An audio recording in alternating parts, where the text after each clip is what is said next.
Retomando a leitura de Confiança, Doação e Gratidão, página 133, segundo parágrafo. Um papel importante era desempenhado nos rituais de doação dos índios pela plaqueta de cobre. Uma chapinha de cobre, cuja metade superior representava um retrato estilizado de um animal ou um ser espiritual, enquanto a metade inferior só apresentava a marca do Tao, um símbolo para seu Deus supremo. Essas chapinhas eram, de preferência, objetos para presentes cerimoniais. Em diferentes oportunidades, eram até partidas em pedaços e distribuídas. Assim, elas circulavam como dádivas. O presente original era potencializado e aumentava em valor.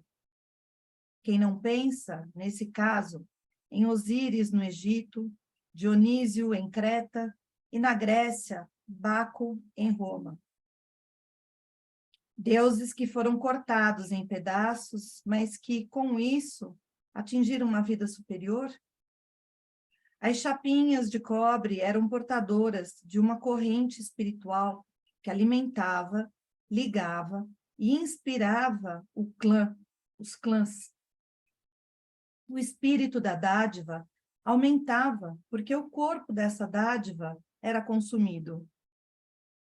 O fenômeno da fertilidade, que aqui trouxemos de modo especial ao primeiro plano, corre como um fio vermelho por todos os exemplos até aqui mencionados.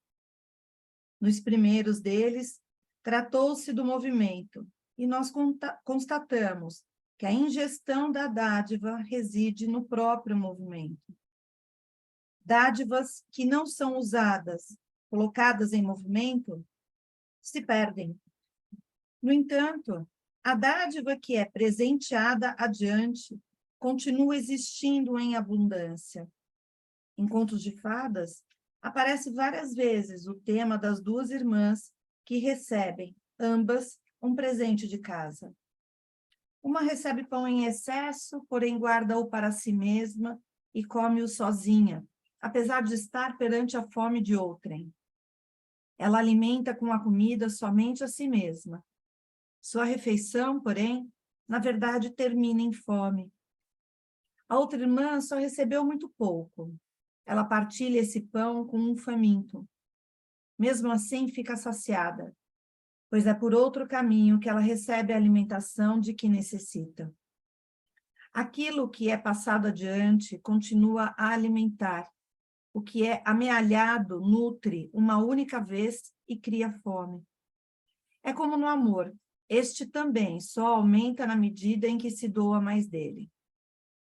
A privação aparece quando o bem-estar não pode fluir. Uma passagem para a Índia, Em uma passagem para a Índia, o personagem Dr. Aziz diz: quando o dinheiro vai, dinheiro vem. Quando o dinheiro fica, vem a morte. A prosperidade é impedida em sua livre movimentação quando tudo é contado e guarnecido com uma placa de preço. É bem verdade que o bem-estar aumentará, apesar de tudo, mas cada vez menos pessoas poderão alegrar-se com isso. Dádivas formam uma categoria de propriedade cujo valor reside somente na aplicação, movimento, e que literalmente perde sua qualidade de dádiva, caso esta não permaneça sempre em movimento.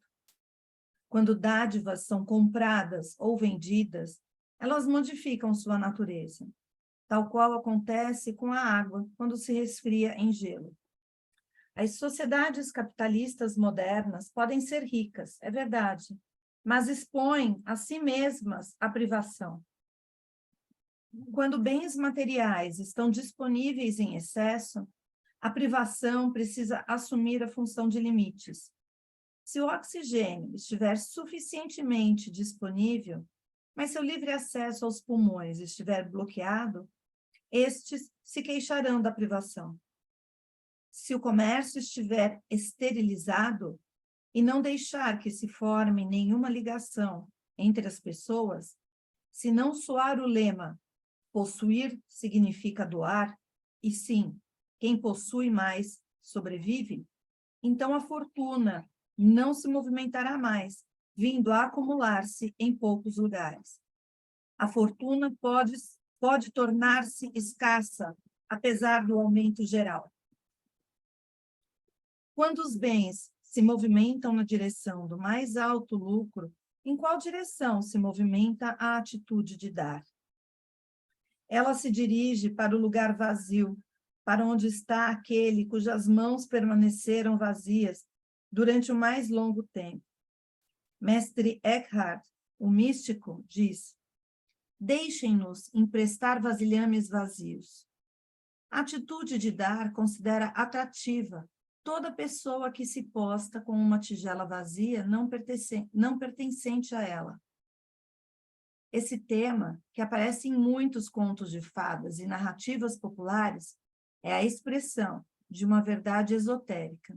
No mundo espiritual, nova vida flui para as pessoas que renunciam à sua própria. Alguém quer comentar alguma coisa?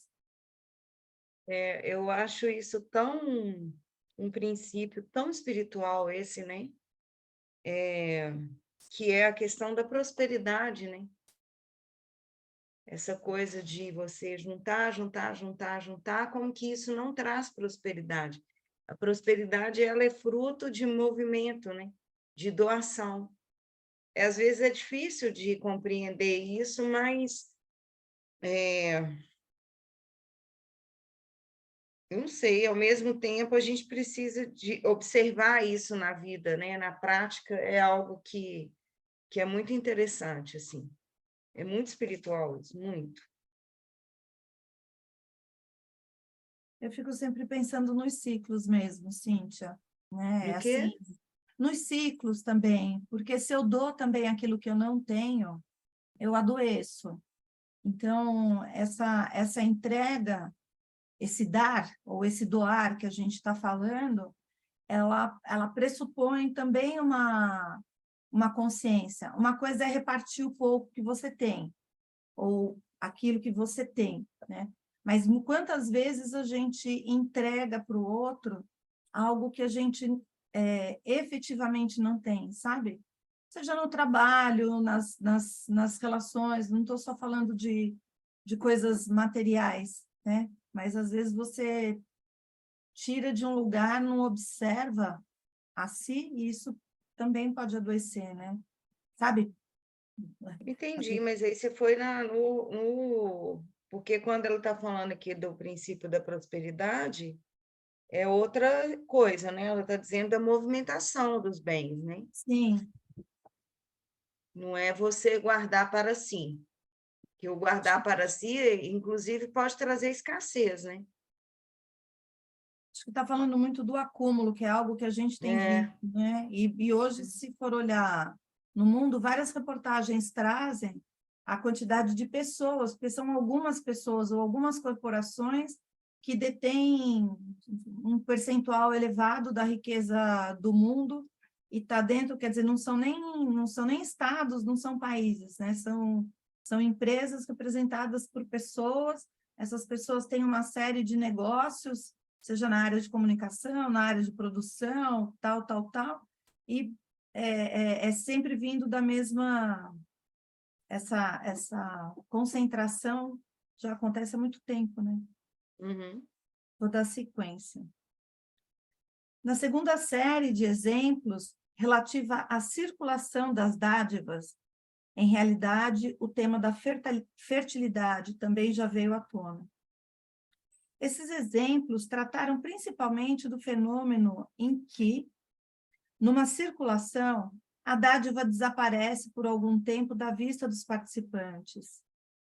Esse acontecimento surge principalmente quando, numa circulação, ocorre, por assim dizer, uma passagem de limiar, significando que o processo de doação decorre, por certo tempo, num âmbito qualitativamente diverso. Ao falarmos sobre a circulação vertical, em que tanto a natureza como os seres humanos e o mundo espiritual exercem um papel, nós encontramos esse fenômeno. Quando adiante, no capítulo 4, no âmbito da trimembração social, falarmos sobre o fluxo do dinheiro de doação da vida econômica para a vida espiritual, esse fenômeno será nosso tema. A dádiva se desprende de sua ligação econômica e se movimenta para uma área qualitativamente diferente, onde legislações econômicas não desempenham nenhum papel. A vida econômica precisa, então, aguardar o que retorna daquele lado, em termos de doações, sob formas de iniciativas, capacidades, orientações de valor e assim em diante. Nessa capacidade de aguardar e não querer planejar para os próprios objetivos, é que desponta novamente, no contexto da doação, o tema da confiança. A passagem do fluxo das dádivas através do âmbito do mistério, o sono, a morte, o mundo espiritual, mas também através do âmbito de outra pessoa, sempre transmite inspiração e força vital quando o fluxo retorna. Nós nos sentimos iluminados ao receber presentes de âmbitos que não podemos averiguar. Tudo o que pode ser guardado e dominado em limites controlados perde sua força e se esgota com o passar do tempo. É óbvio que não podemos finalizar esses resultados de pesquisas antropológicas sem ainda dizer algo sobre o fenômeno do dote matrimonial. A maioria dos povos naturais vive no patriarcado, o que significa que o noivo representa a parte receptora. A família da noiva a entrega de presente. De fato, o pai faz isso. Esse ritual tem se mantido até nossa época. No casamento protestante, era usual o padre perguntar à família reunida: quem está casando esta mulher? A isso respondia o pai da noiva: sou eu. Antigamente também, acontecia de o homem pedir a mão da moça ao pai desta. Uma conversa entre homens. Nos povos naturais, um contrapresente da parte receptora fazia parte do ato de doar a noiva. Não se pode, contudo, ver isso como transação comercial em que a mulher era vendida. A família tinha, é verdade, o direito de propriedade sobre seus filhos, mas isso significava exclusivamente o direito de casá-los. No capítulo 7 desta segunda parte, ligaremos a atitude de doar com o elemento feminino e a atitude de comprar com o elemento masculino. Nesse contexto, é interessante o fato de ser a mulher quem é doada.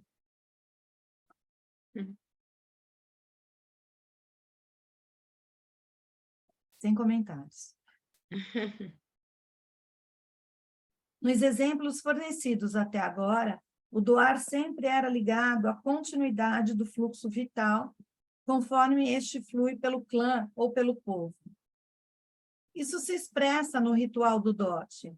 Nesses povos, a mulher significava uma fonte futura de vida, filhos, e por isso também riqueza futura. Por isso, doar uma filha significava, para a família, literalmente um sangramento em suas forças vitais, em sua riqueza. Em face disso, precisava-se de uma compensação. Esta era representada pelo dote. Entre os criadores de gado, isso era, por exemplo, uma quantidade de vacas. Não se vá agora deduzir isso em conceitos mercadológicos ocidentais, que então uma mulher teria o valor de tantas e tantas vacas. É preciso muito mais constatar que, para o sentimento de justiça desses criadores de gado, a perda de substância vital para a família que cedia a noiva era razoavelmente reconstituída pelas vacas presenteadas. Esse dote representava somente o começo de uma troca mais ampla de presentes entre as duas famílias, que, mediante a doação da noiva, se sentiam ligadas entre si. Aqui constatamos novamente a ligação entre doação e formação de relacionamentos, indicada anteriormente. Interessante, nesse caso, é o fato de ser principalmente a mulher quem, depois do casamento, cuida desses relacionamentos. Em nossas regiões, ainda é costume frequente, por ocasião de um casamento, que os presentes sejam enviados à noiva, embora sejam bem nitidamente destinados ao noivo, e que a noiva escreva as cartas de agradecimento. Nos povos em que o noivo sai da família ao casar-se, nesse caso, não se fala efetivamente em doação, não existe o equivalente a um dote do noivo.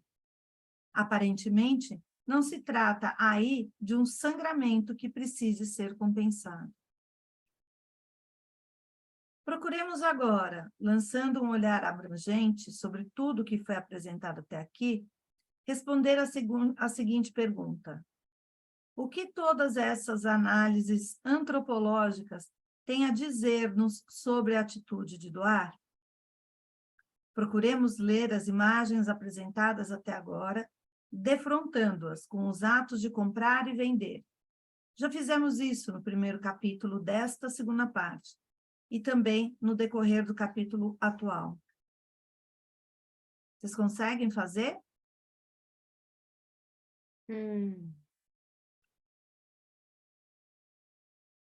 Eu não. Não.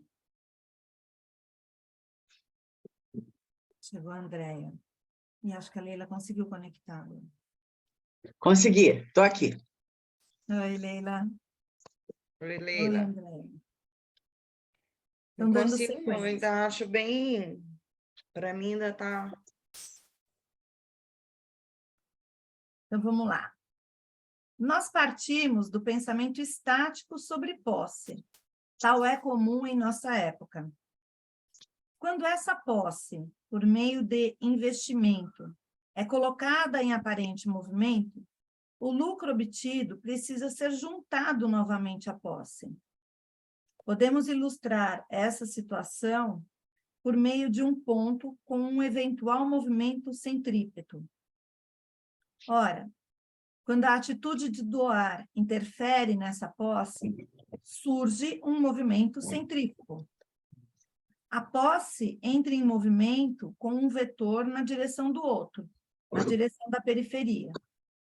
Nós já falamos como nesse movimento a posse é assumida, mas de uma maneira completamente diferente do que ocorre no caso de bens de consumo. Se ali o movimento é capturado pelo exercício da compra, surge a dinâmica de compra e venda, ou seja, um processo linear entre dois parceiros de mercado com um caráter de natureza estática. Já mencionamos como no mercado domina sempre o anseio de exercer transações honestas, equilibradas, em que cada um tem a sua vez, e no final, nada mais sobre, nada mais sobre, nada mais permaneça em aberto. O exercício da doação rompe essa estática dinâmica linear e coloca o processo num movimento circular. Surge assim, no âmbito social, um complexo padrão de mútuas relações de doação. Por outro lado, contudo, o exercício da compra fica em situação de colocar essa nova realidade no rastro de suas leis. Ele transforma o ciclo de doação num sistema programado e faz das abertas e mútuas relações de doação uma rede de relações definidas por contrato entre produtos, subempreendedores e fornecedores. O âmbito da doação pode intervir aqui pela terceira vez, e no caminho dará a essa nova realidade sua qualidade própria. Ele acrescenta ao todo uma terceira dimensão, na medida em que as correntes de doação são fundamentalmente guiadas para fora da esfera de compra e venda, e somente depois de sua passagem pelo âmbito espiritual, voltam a essa mesma esfera de orientação mais fortemente material. Neste breve resumo, ligamos a esfera da compra e da venda a forças de gravidade, direcionada para a Terra, centrípeta, com formas fechadas, ligada ao eu. A esfera da doação, ao contrário, foi ligada a forças de levitação, direcionada para o espírito, centrífuga, com formas abertas, ligada ao outro. As forças de gravidade do âmbito da compra são representadas por ponto, linha, plano. As forças de levitação do âmbito da doação por linhas móveis, rotação no plano e transposição de limites para o tridimensional. Descrevemos as duas forças em ação, sendo que uma delas se esforça para dinamizar, para socializar, para espiritualizar, o que a outra tenta captar no estático, no individual, no material e vice-versa. Eu vou ler a nota de rodapé. Nós ouvimos uma descrição impressionante dessas forças de gravidade e levitação efetuada por professores numa escola. Tentávamos caracterizar a identidade dessa escola e também sua mudança através do tempo. Observando em sua medida, o doar e agradecer se expressava dentro da comunidade de professores. O primeiro período foi descrito, relatando-se que, naquela época, um grupo de pioneiros doava fervorosamente energia, tempo e salário, enquanto esse engajamento encontrava grande gratidão por parte dos pais. Numa segunda fase, essa carga se tornou um tipo de dever, ao qual os pais achavam que tinham direito. Numa terceira fase, finalmente, havia surgido um relacionamento trabalhista em que os professores vendiam, de fato, sua força de trabalho e os pais defendiam a opinião de que eles a haviam comprado com seu dinheiro pago à escola. Era uma dramática descrição do efeito da força de gravidade que havia puxado a identidade da escola da vida espiritual, passando pela vida jurídica, para dentro da vida econômica. Doar, agradecer, deveres, direitos, comprar, vender. Ao longo dessa linha, a identidade da escola havia ficado realmente sem força e sem cor. Tomou-se consciência de que, ativando-se novas forças de gratidão, um novo espírito poderia ser despertado na escola. Nos capítulos 8 e 9 desta segunda parte, retornaremos à reversão desse rumo. Nesse sentido, é interessante indicar que no início do capítulo 6, da primeira parte, já mencionamos o efeito de levitação exercido pelas forças da confiança. Nossa! Olha, eu achei complexo. Eu achei que agora comecei até a fazer uma ideia de por que ele veio com confiança primeiro, essa ordem, doação, para depois chegar na gratidão, porque a forma como eu estou compreendendo tem uma sutilização. Isso vai ficando cada vez mais sutil, mais espiritual. A confiança, eu acho que ela é mais perceptível, ou a desconfiança. Ela está mais ligada ao nosso cotidiano, sabe? A gente percebe ela mais. E a doação, ela é bem mais sutil do que a gente imagina, esse movimento de doação. Não é você, toma para você, não é isso. Ela é uma força bem mais sutil. Muito interessante ouvir. Você leu a nota de rodapé. Eu faço consultoria para escolas. Nossa, como isso é verdadeiro!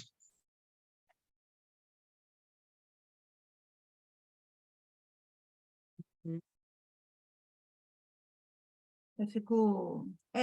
eu ainda preciso processar. Eu achei essa última leitura complexa, porque ele traz várias imagens que eu não estou conseguindo... Na verdade, as imagens que ele trouxe criou em mim um redemoinho de imagens, sabe? O aspecto da verticalidade e a outra dessa espiral. Então, está me remetendo ao movimento que a gente faz na euritmia com o bastão, sabe? Da entrega e do giro, ou às vezes aquele que faz a cachoeira atrás e tenta pegar. Então, tem alguns movimentos... como ele combinou um conceito que para mim está complexo, mais imagens que estão abstratas demais, eu me sinto flutuando ainda no que ele tá querendo dizer. O que eu sinto é que um movimento me parece mais parado, duro, rígido. Eu não vou falar eu vou falar sem vida só para fazer um contraponto com o outro. Mas eu vejo uma imagem de algo rígido. E o outro movimento é o que vai trazer leveza, vai trazer vida, vai trazer fluidez no processo, e que ambos são necessários. Ambos são necessários. Parece que um não existe sem o outro. Eles são complementares, né? Bom dia, Cíntia. Bom dia, Leila. Desculpa eu chegar atrasada aqui. Bom dia! Eu também tive uns probleminhas hoje de manhã. Eu tive. Então, deixa eu falar uma coisa. Nossa, obrigado, viu, por ter colocado essa imagem, né, do duro, né, e como ela falou, com todo cuidado, né, e somado ao que a Cíntia falou, eu imagino assim, que a confiança, né, e a Cíntia trazer, né, a ordem, né, do entendimento da ordem, eu sinto aqui, né, que para mim também está difícil, né. Quando a Leila fala, vamos ler o rodapé que tem explicação, vamos ler de novo depois, quem sabe, né? Mas eu sinto assim, ó, que a confiança para a gente ter algo mais duro mesmo, sabe? Aí eu fiz também uma imagem que a confiança vem da nossa entranha, sabe? Tipo da barriga, que é a nossa escuridãozinha, que a gente não sabe o que acontece lá do pai. Uhum. E quando a gente consegue essa etapa de confiar, a gente já se solta, né? Eu peguei a imagem que ela fez, até com um movimento com a mão, né? E a gente consegue doar. E isso que a Leila falou, né? É que é tudo mais sutil, né? A Leila não, foi a Cíntia. É mesmo, né, gente? Porque quando a gente doa de verdade, não é aquela imagem que a Cíntia falou, tô. Né, Cíntia? Não é esse Não. tô. É uma coisa bem, assim, fluida, né? A imagem que a Leia fez, que é circular mesmo, a gente não sente. E aí a Cíntia não comentou o último passo, que é a gratidão.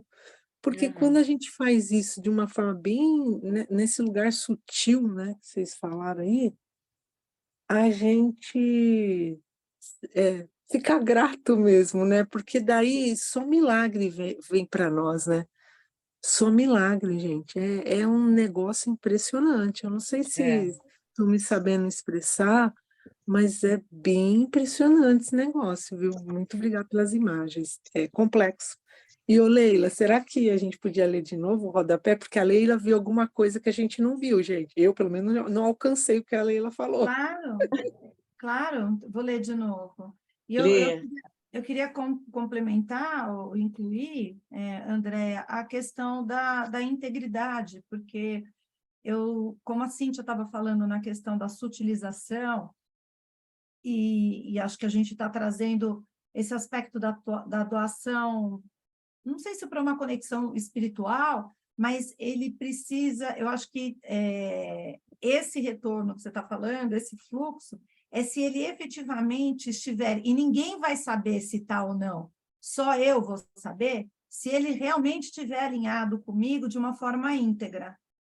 Porque a gente pode fazer, é aquele famoso, como é que é a sua doação? Você faz a sua doação, você posta no Insta, e o propósito é a postagem no Insta, ou você está fazendo essa doação porque é algo dentro de si, e a postagem no Insta é uma outra questão, né? Eu, quando faço o processo de doação, o meu propósito no registro de Instagram, muitas vezes é retornar para quem me ajudou a fazer a tal doação e mostrando, comprovar, falando, olha, aquilo que a gente combinou eu fiz. A segunda é, talvez, inspirar ou alimentar pessoas que falem, puxa, é possível, ou ela é um canal, é um nome que a gente confia, então, se eu levar alguma coisa para a Sílvia, eu sei que vai chegar em algum lugar, né? Então, está muito alinhado com um propósito de vida mesmo, e às vezes a gente lê esses que, assim, o negócio é ter, entre aspas aqui, ou mais seguidor, ou, né? Então, está desconectado desse sentir genuíno, atrelado àquilo que você é. Isso, né? Sai um pouquinho. Então, eu vou ler novamente a nota de rodapé, tá bom? Tá bom. Nós ouvimos uma descrição impressionante dessas forças de gravidade e levitação efetuada por professores numa escola. Tentávamos caracterizar a identidade dessa escola e também sua mudança através do tempo, observando em que medida o doar e agradecer se expressava dentro da comunidade de professores. O primeiro período foi descrito relatando-se que, na época, um grupo de pioneiros doava fervorosamente energia, tempo e salário, enquanto esse engajamento encontrava grande gratidão por parte dos pais. Numa segunda fase, essa carga se tornou um tipo de dever, ao qual os pais achavam que tinham direito.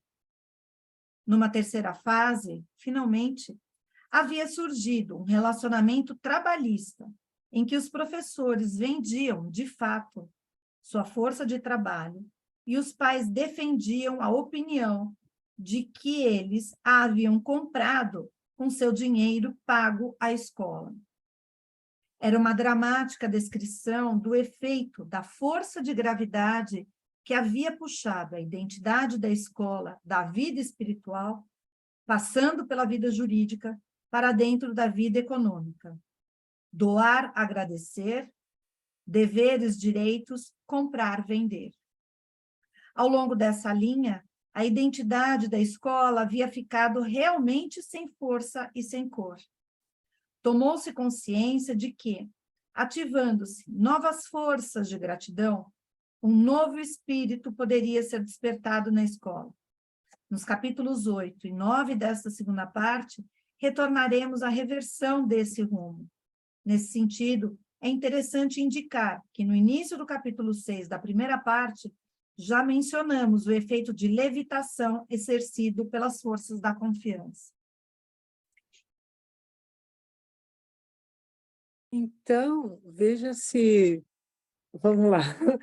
É assim, se a gente perde esta primeira etapa, né? Que ele dividiu em 3, ele trimembrou de novo, a gente precisa, vamos dizer assim, evoluir para a primeira etapa, porque teoricamente a gente está na terceira etapa, né? Que é a mais materializada possível, falando dessa forma, e a gente vai esquecendo da nossa essência espiritual e, portanto, uma entidade espiritual maior não vem para atuar conosco. É isso. E aí a gente poderia fazer esse exercício para extrapolar para outros lugares, né, gente? Tudo, né? Não sei, porque ele pegou a escola. Fala, Mas, Leila. porque escola é muito importante. O que é uma escola? Se eu for olhar do ponto de vista materialista, lá na gravidade, é um lugar onde eu deixo meu filho por um tempo e tem um serviço a ser prestado, que eu exijo, que eu meço, que... Ou a escola é um lugar onde um indivíduo que está do seu vir a ser está sendo desenvolvido para se tornar singular, livre. Percebe? Tem uma diferença enorme nisso. Nossa, gente, dá vontade de voltar tudo para trás, né? Que É. parte que a gente, assim, no Que a meio gente já não estava cochilou. bom, né? Não, esse do meio já não estava muito bom, né? Nossa, e ele fez a liberdade, igualdade e fraternidade também, percebi isso, né? Pelo amor do socorro, meu pai, que parte que nós dormimos, né? E a gente assim, eu tô pagando, né? Só falta a gente falar isso, né, Lei? Tô pagando, né? Mas as pessoas Mas falam isso hoje. as pessoas falam, Andréia. Isso. Nossa, As pessoas falam As e pessoas exigem. falam. e assim, mas aí, né, Leila, e que você trouxe essa atenção, ainda bem, né, porque o jeito que a Silvia leu me trouxe nesse lugar, né, eu enxerguei até a trimembração do liberdade, igualdade, fraternidade e tal, é que como que a gente faz para evoluir? Porque aqui a gente está evoluindo, né, para a gente se cristalizar cada vez mais, eu preciso evoluir mesmo, se a gente for pensar isso, né? Mas agora, como é que é o caminho do retorno? E o caminho do retorno é essa levitação. Aí quando a gente leu, né, quando ela leu, eu falei, meu, nós vamos ter que sair voando, todo mundo, né, tal. Adoro Eu falei, explicação. que é isso? E Aí quando ela levitação, fez, aí quando a Silvia fez assim, eu falei, gente, é isso aqui, né? Porque de alguma forma, quando a gente está nesse movimento, como a Cíntia foi trazendo, a gente sente voando mesmo, né? É uma bênção, né, gente? Um troço aqui. isso E eu aí. tô preocupada, viu, Leila? Porque eu sou mãe Waldorf, né? E eu saí, né, de São Paulo, consegui colocar minha filha numa escola mais rural, por conta que a escola também, Waldorf, né? Com essa pedagogia, estava nesse lugar, e eu sentia que tinha alguma coisa estranha, né? Até da minha parte também eu falava isso, sabe, assim, e, e não sabia o quê. E o sintoma maior na minha filha, porque, assim, sabe, estava tudo dando estranho, né? Como as crianças já vêm preparadas para essa primeira instância aqui, né? Do, da doação mesmo, sei lá. Nossa, que coisa maravilhosa, gente. Esse texto é incrível, né? Eu só queria Incrível. Esse provocar. livro é incrível, né? Esse livro é Oh, incrível, é verdade, Cíntia. E a gente poderia pôr isso para tudo quanto é coisa da nossa vida, né? Ele falou da educação, porque eu lembro lá uma vez, eu escutei o doutor Darlan, vocês conhecem, né? O Darlan, sim, que Sim. falou que quem cura é o educador e quem sim. ensina é o médico. Aí quando ele falou isso, eu falei, gente, como? Agora, né, assim, vai ficando um pouco claro, né? Então, é bem incrível essa leitura mesmo, Cíntia.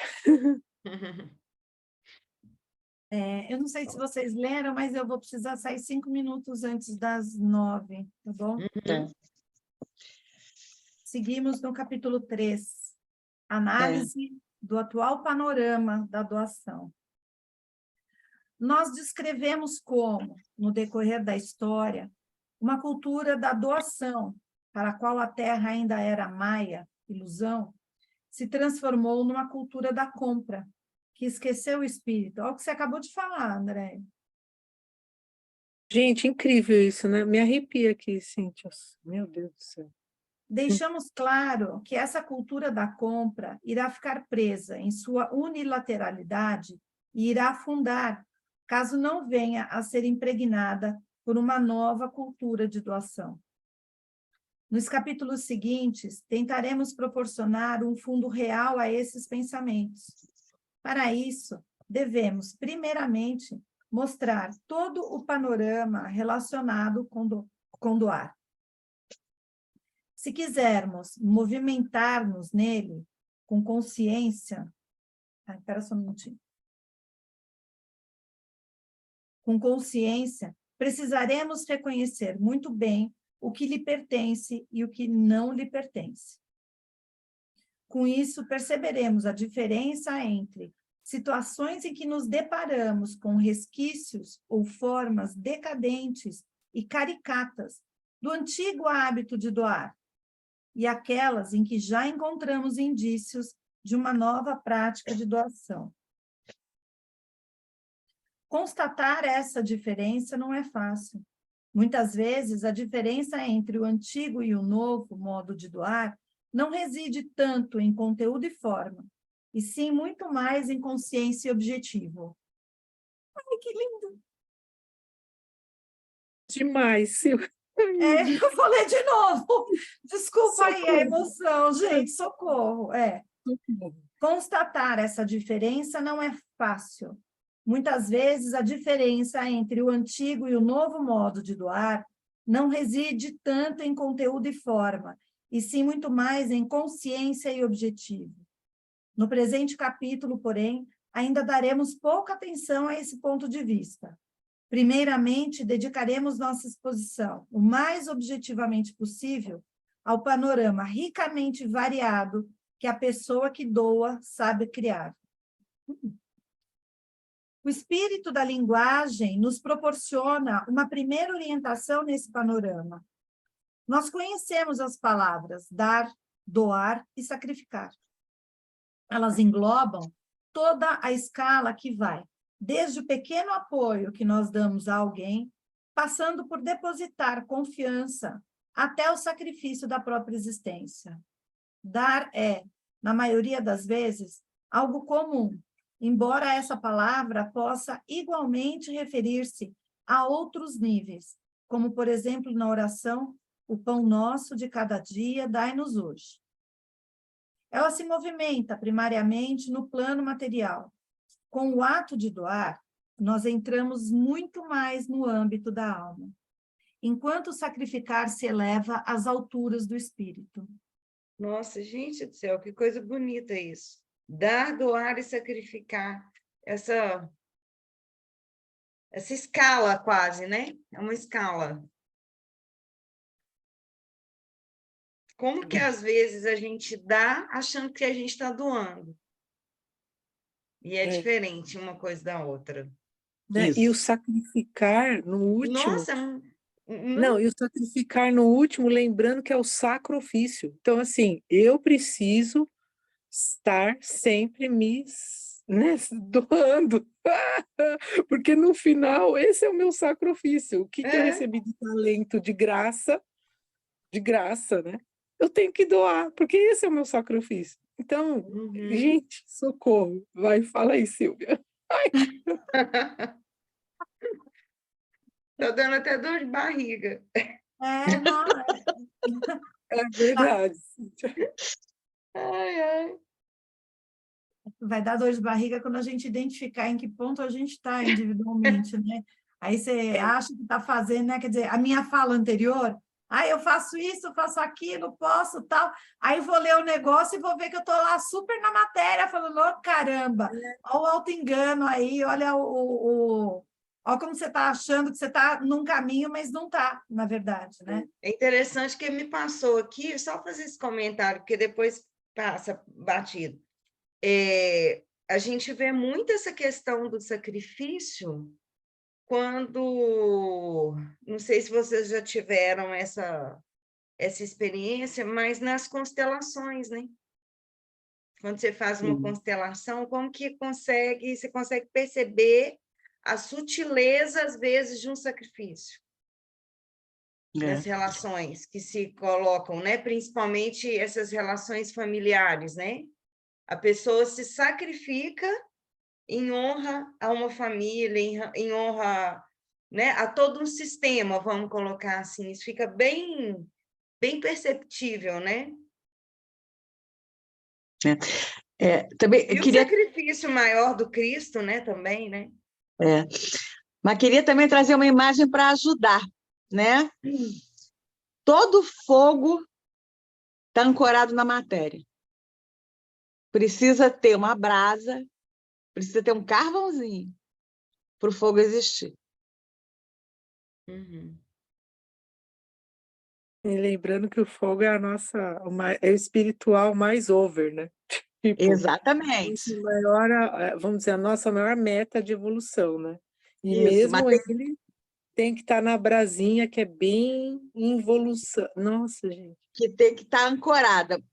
A gente não pode esquecer que a gente está num cosmos que tem esses 4 níveis: terra, água, ar e fogo. Então, eu acho que como nada é por acaso, vou deixar em paralelo aqui, porque eu recebi ontem, em doação, eu ganhei o livro São João, que a Berenice von Huckert e a Amanda Rocha escreveram. Então, ó, a gente está falando de fogo, a gente ainda está na época de João, pelo fato, não pelo mês, mas sim pelo inverno, e quem sabe talvez a leitura desse material em paralelo com isso que a gente está conversando seja interessante individualmente, né? Então, vou ler esse último parágrafo aqui. Ai, 8:55. Que show! Então, Para eu aí, então, Sil.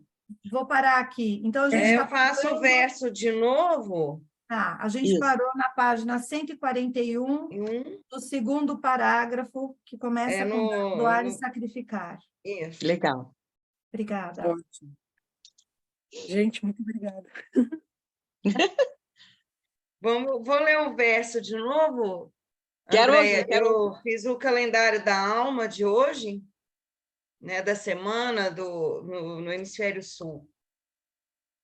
O poder criador da alma anseia do âmago do coração por inflamar na vida humana forças divinas para a ação correta. Ele almeja configurar-se no amor do homem e na obra do homem. Gente, tudo a ver, né? Meu Deus, socorro. Muito obrigada, gente. Maravilhosas. Tá, até semana que vem. Desculpa a confusão com o link hoje, viu? Não. Tchau, gente. Obrigada. Viu? Tchau. Tchau, Cíntia. Tchau, Oi. Leila. Hein?